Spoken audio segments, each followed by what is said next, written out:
Thiruvananthapuram port സ്റ്റേഷനിൽ നടന്ന ഉരുട്ടിക്കൊല കേസിൽ പ്രതികൾക്കെതിരെ നിർണായക സാക്ഷിമൊഴി. തിരുവനന്തപുരം CBI പ്രത്യേക കോടതിയിൽ നടന്ന വിചാരണയിലാണ് മുൻ ഹെഡ് കോൺസ്റ്റബിളായ തങ്കമണി പ്രതികൾക്കെതിരെ മൊഴി നൽകിയത്.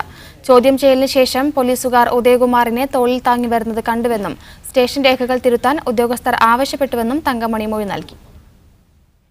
2005 സെപ്റ്റംബർ 27-നാണ് തിരുവനന്തപുരം ഫോർട്ട് പോലീസിന്റെ കസ്റ്റഡിയിൽ വെച്ച് ഉദയകുമാർ കൊല്ലപ്പെട്ടത്. ഉദയകുമാറിനെ പോലീസ് ക്രൂരമായി മർദ്ദിച്ച് ഉരുട്ടി കൊലപ്പെടുത്തിയെന്നായിരുന്നു കേസ്. കേസിന്റെ വിചാരണ തിരുവനന്തപുരം CBI പ്രത്യേക കോടതിയിൽ ഇന്ന് നടന്നപ്പോഴാണ് പ്രതികളായ പോലീസ് ഉദ്യോഗസ്ഥർക്കെതിരെ കേസിലെ 5ാം സാക്ഷിയായ തങ്കമണി മൊഴി നൽകിയത്. ചോദ്യം ചെയ്യലിന് ശേഷം കോൺസ്റ്റബിൾമാരായ ജിതകുമാറും ശ്രീകുമാറും ഉദയകുമാറിനെ തോളിൽ താങ്ങി വരുന്നത് കണ്ടു. മുൻ CI EK Sabu, SI Ajith Kumar എന്നിവർ സ്റ്റേഷൻ രേഖകൾ തിരുത്താൻ തന്നോട് ആവശ്യപ്പെട്ടുവെന്നും തങ്കമണി കോടതി മുമ്പാകെ മൊഴി നൽകി.